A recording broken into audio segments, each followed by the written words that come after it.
Good afternoon. I am this cat, and it is 2:40 p.m. on the first of whatever month is the 8th month of the year, because I don't know months.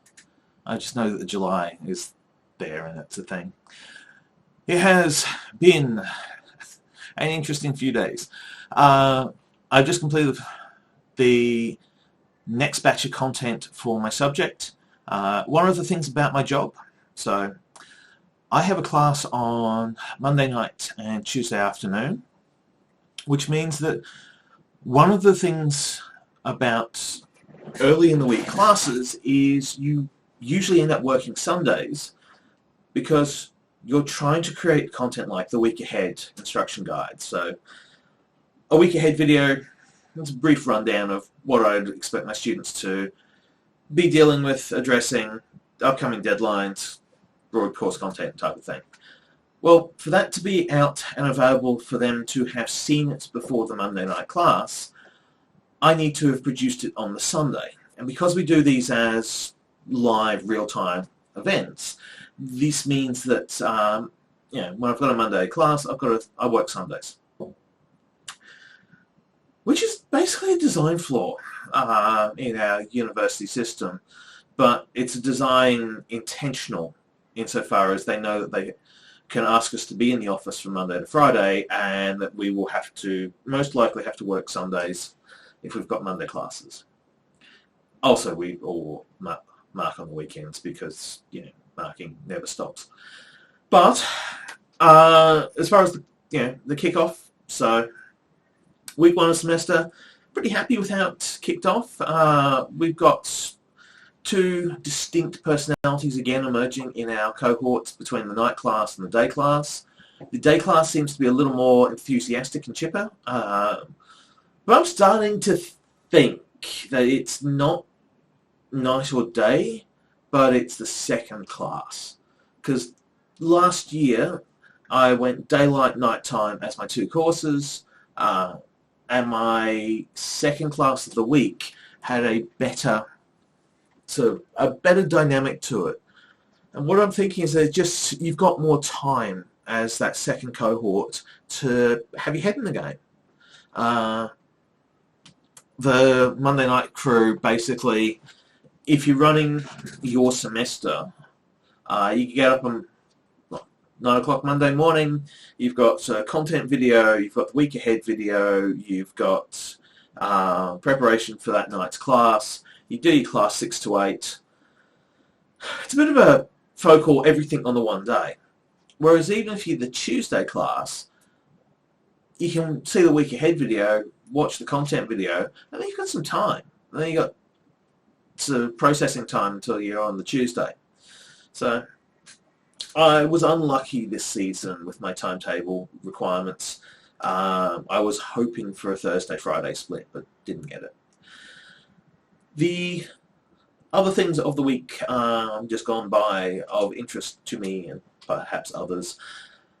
Did my first sort of live, I won't say live streaming, but recorded building one of my birthday Lego sets.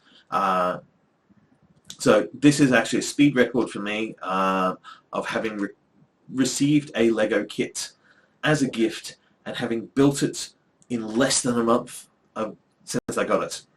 But what I decided to do at that point in time is I thought, okay, I'm going to actually record the building of it. Ended up creating two versions. One is the real-time edition, which is up on the channel, and the other one was I forgot to put the time-lapse camera on edition. So I just dug up one of my old tracks. I think that was MP3 Cat, Love of a Good Cat. It's about 3 minutes in length. Worked out how long the track was, calculated what the crunch I needed to do in Premiere, and accelerated my video by that many. I think it was 42 times. It was 42, which meant that I had to crank the video pace up to 4,200%, which felt very silly in the whole thing, but I liked how it looked at the end, so I'm pretty happy with both outcomes. having Brisbane gone into lockdown, I'm also sort of thinking in terms of I've got a bunch of opportunities to talk at the camera, talk to people, tell stories, just basically be this cat about the place. You can't, because of the lockdown conditions, we can't hang out in my apartment.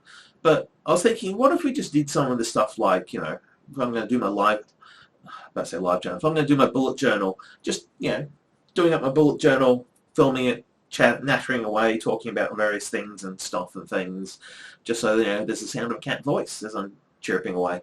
So that's kind of the, I don't think I'm an ASMR streamer yet, but it's kind of the idea of these videos is just to, I'm this cat, apparently, well, absolutely, definitely, but, just creating stuff, making things, doing things, running cat projects, doing cat things, checking off items off cat to-do lists, putting up more items on cat to-do lists, and that's the other part of the upcoming week's challenges is I've got 3 journal papers to review.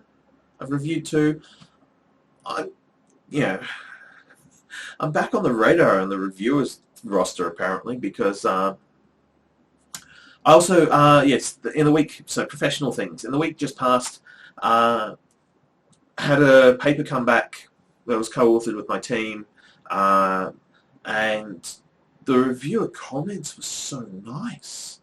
It was just like my colleagues from health sciences were like, oh yes, we narrowly avoided rejection here. And I'm reading these comments going, this is the nicest revise and resubmit I've ever received. I've been doing this 20 years. Like, you get a rejection from a marketer, they basically do everything but put a living curse on you. You open up your review and there's a bunch of arcane runes glowing at you trying to set you on fire because reviewer 3 didn't like the cut of your methodology. Marketing's a really rough neighborhood. Marketing reviewers are notorious for being bastards. And I go out of my way to start from a mindset of the paper has been sent to me to be improved because it should be published. Whereas a lot of the marketing reviewers go for the mindset of, I am the gatekeeper of this journal, no paper shall pass me. And I was like, it got sent to me. If it wasn't supposed to be sent to me, then don't bloody send it to me. Don't be...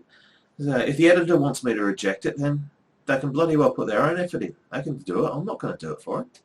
It's like, I get frustrated when I can't get a paper through under accept as is or a minor revisions. I had a really frustrating one. So I've reviewed 2 papers last week. Super frustrating moment where, God, I hope I'm wrong. But I read one of there's a section in their methods where it's like, if you explain this part, you're either going to have 2 sentences to write and everything's fine, or I've just wrecked the entire thing by asking you to define this term in a specific way, because if it's the way you think it is and you can define it like that, we're good. This paper goes ahead and goes out to be published. If it's come across the way if I've read it incorrectly, I will be happy. But we need to clarify. So, it's one of the things that they say. One of the key variables involved is the color green, and I'm like, do you mean yellow and blue, or because if you do, that's different from so basically, think about it like that. There was a potential thing that could have been 2 parts. They were treating as 1. I really want it to be 1 part because then they're done. Their paper goes out and gets published, and it's super exciting for them. And they did some really interesting stuff. But if it's 2 parts, then they've got to redo their entire analysis, and then redoing the entire analysis means redoing the entire outcomes, which means it's a major revision. So it's either like add a sentence or redo the entire paper. It's really knife-edge stuff there. So paper before that, there was it shouldn't have gone to me. I don't think it was ready to go out, which was frustrating because, again, I believe it's not my job to be the head kicker who says, "No, your paper sucks, mate." I don't believe in that. But whenever I do get a review, I'm really conscious of going, if I don't see it ready to go, I really want to show a pathway to get it ready. And part of the reason I do this, it's time for a quick cat story, is years back. I was reviewing a paper, I think it was for First Monday, and this paper came in and it wasn't right. There was something, to describe it now in hindsight, knowing what I know, I would say that, yeah, there was something just off about the way it had been produced. So when I was reading it, I could see that there was a really good potential, and there was a path. So I wrote this. The comments to the reviewer, well, the comments to the author were basically, "Hey, I'm sorry I can't put this through at this stage, but I believe what you've done has some real value. If you explore these opportunities and you add this sort of analysis here, and you pick up some of this theory here, and you add in, it wasn't you should write this in a different way. It's like, your paper's almost there, but what I can see making a difference is, this is why my expert advice was called upon, because I could see how it could make a difference. But really wrote it as I want to see this paper succeed. I want to see you go away, make these changes because this paper has merit and your ideas are good, and you should come back and I should be able to read this and share this with other people. So I wrote that and didn't think much more of it. Sent my review back in as I do, and this wandered off. About shy of a year later, I get an email from the editor of the journal saying, "Hey, that paper you reviewed," I'm like, I don't remember it. Two things. One, it's back. The reviewer's comments back. Can you have a look? And secondly, we don't normally do this, but the author sent us a note, and they want to say so. They wanted us to pass on this note, and basically, this guy, the author of the paper, was on the verge of failing their tenure. They'd lost all confidence in their work. They were going through a nightmare in life, and my review came back. And they braced themselves to be told, "You are worthless, you are weak, you must be destroyed, you are to be sacrificed on the great altar of Alta Vista," or whatever. And my review comes back with the, "Hey man, kick some ass. You got this." I apparently just, did everything but water their crops and clear their skin. But it was that moment I didn't even realize at the time what I was doing. I was just writing a review because this is how I do. And I got to lift up someone and give them a massive... They needed an ego boost. They needed a confidence boost. They needed a pathway to get to make a difference. And they got it. And they got the paper through to start with. That was awesome.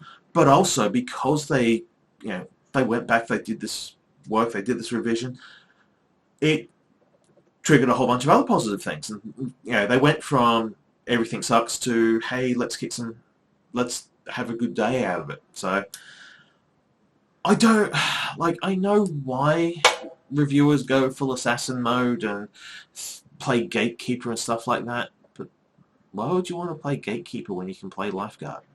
Why would you want to keep people out of the pool rather than keep the pool safe? I don't know. Ain't a cat thing. But yeah, so I've got a few more of those reviews up.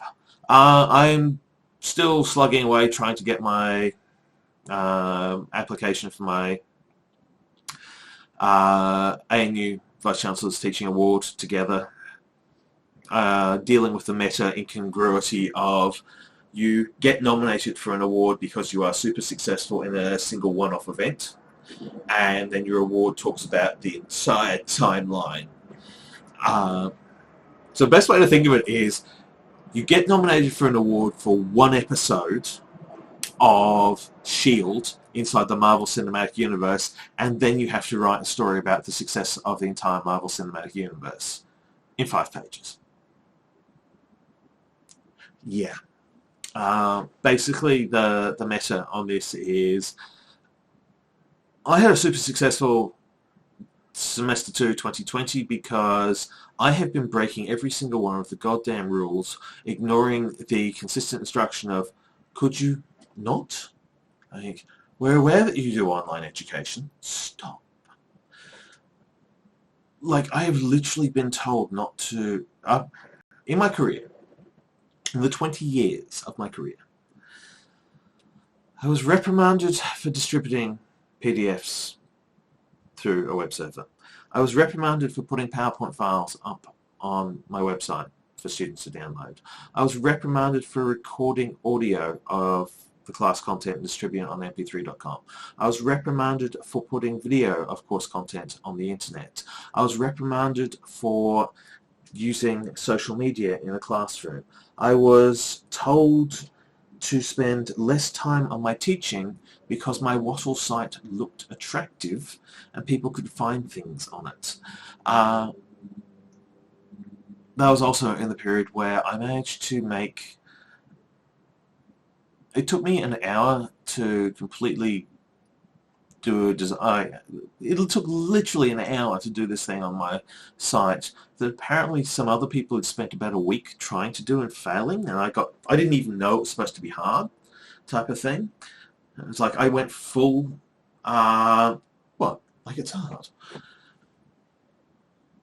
The consequence of which was I get brought in front of my head of school, who goes and tells me to spend less time on my teaching because we have reviewed your online learning management site, and quite clearly you're spending far too much time on it. It's attractive, usable, students are liking it. Yeah. So I've gone through all that, and now I'm about to tell a story to the Vice-Chancellor's office, which basically is, well, you see, in 2020, it all went horribly wrong for the rest of you bastards, didn't it? And that's just sucked horribly, being you. But it was pretty goddamn awesome being me, because when the plague hit, I literally went, oh, guess I don't have to go to class on Monday morning anymore. The subject was already pre-recorded. Come to semester 2 and I'm like, hello, let's go. It's digital marketing time. Hi, can I play with Zoom? Can I have all these new toys? Can I do stuff online? And effectively what I'm going to have to say in this application is the reason why I'm so goddamn good is that I broke every one of your goddamn rules. Every single thing you told me not to do, I went out and did. And, give me a prize? Pony? Can I have a pony? So, yeah. There's also the fact that, like, because you got to do this long-ass history of yourself as a, you know, I reflect like a vampire, frankly. This long history, sort of minimum 3 years, minimum 5 years type of thing. I have an absolute disaster of a subject in my portfolio, financial services marketing. It was I describe it as my professional low point. It's the lowest I've ever scored for an evaluation. It's the worst I've ever taught.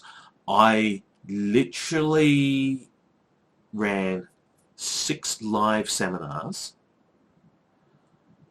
So I had 6 PowerPoint files. My learning management site was 6 PowerPoint files and 4 PDFs. One PDF was, there might have been some stuff around the assessment task as well, but it was awful. It was just so badly done. And, you know, I use it as, I know some of my colleagues tease me about it on a regular basis. They're like, oh, you should do financial services marketing. No. It's the only subject in my professional career where I have neither had, well, I had no connection to it personally, no connection to it professionally, no research in the area, and no desire to research in the area. I begrudgingly have a credit card. I don't have a stock portfolio. I claim Now, on my tax, my union fees, because it's funny, to be able to get the tax office to pay for my union fees, that's funny. And depending on who I've donated money to, if I think it's, I will claim back some donations because it amuses me to have a government who really doesn't like unions giving me a tax rebate for union membership. Plus, the reason I've donated to these particular charities is because the government's not bloody funding them. So making fun of government policy through tax, what I declare back on tax, but I declare nothing else. I don't care. And yet I was put in charge of financial services marketing. So that blight is still on my CV, and it's in my things I've got to explain whilst I'm going for this award of, so, you're an excellent teacher, are you? It's like, yeah, if you ignore the time I completely flatlined a subject. I mean, the fact that in my career, I've been put onto flatlining subjects multiple times, that I was given the market research basket case that was doing 2.5 out of 5 for student satisfaction one year, then went down to 2.2 out of 5 for student satisfaction, got handed to me in what was an academic stitch-up, because had I done a sub 3, again, the subject was going to be cancelled and the subject coordinator was going to be sacked. So I was tied to a sinking ship, which I managed to convert to a submarine and bring out a 3.9 out of 5. The people I'm going up against in these award ceremonies and these award contests are people who get sad when they get their low score of 4.4 out of 5. We're talking about people who've got classes of students, a dozen art students studying ancient Greece history, giving you 4.5, and all 12 of them want to be there and are super keen and excited to be part of this, so they're giving 5s out of 5. And I find myself going up against getting a sort of cohort of students who vaguely, like, got to do this subject, don't want to be here. And, we've got a whole culture over in commerce where 80% is a grudgingly, so, you're the best student possible. 81 out of 100. Which translates to 4 out of 5. So the student's like, this was the greatest subject of my life.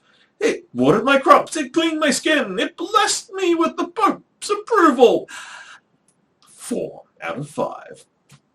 Whereas I go over to some of the other schools and they're like, this subject sucked, this is the worst subject I've ever done, 4.5 out of 5.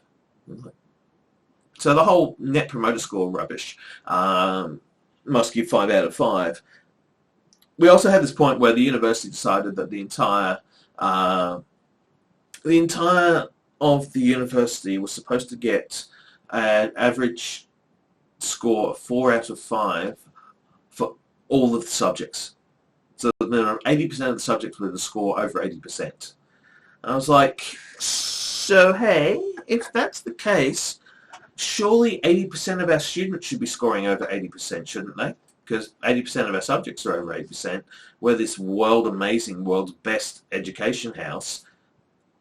And I was met with a, no, 5% of the students should be scoring 80% or higher, and 80% of the subjects should be scoring 80% or higher, because nobody knows how to math up at the central.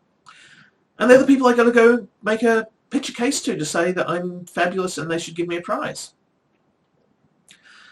Then, I'm sure it'll work. I'm sure that next week when I'm doing one of these videos, I'll be talking real super excited about how awesome my week was because I wrote this really cool, really great application.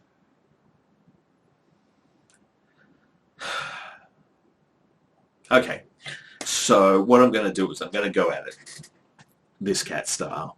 And I'm just going to go, whether it's cynical, whether it's sarcastic, I'm just going to write it, send it, and work on the assumption that if I'm supposed to get it, I'll get it.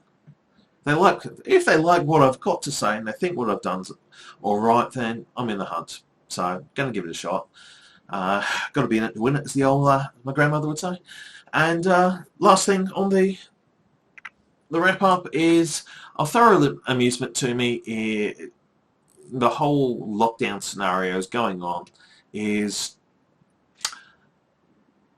I just reset my gym kit got myself a nice new bag to put my gym gear in and reset my gym kit, because what I was going to do is Saturday night and Sunday afternoon, that was going to be my training, and I was going to go training after class again on the Monday and training after class on the Tuesday.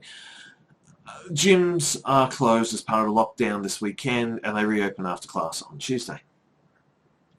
I'm not going, even assuming lockdown does lift, and I don't think it will, I'm not trying to get into a gym on... Lockdown finishes at 4 p.m. on the Tuesday. I am not trying to go into a gym at 5 p.m. on a Tuesday with all the gym junkies who have been just missing their fix. I'll wait. So I'll figure out my training later. And that has been the State of the Cat report. Slightly rambly, very cat. Also, yes, if there are any cat war stories, because I mentioned a few cat stories, but there's the various things that I've done that I know people could go and say, so is this about that time? When? If there are any cat stories you want to hear, and I'll do special episodes of, okay, so there was this one time at Cats. Yes, there have been enough things that I have done in my life that if you want to hear me regale one of the cat stories, just ask away. Ask in the comments or on the Facebook or whatever. Just say, hey Cat, I want to hear about it. Alrighty. Enjoy.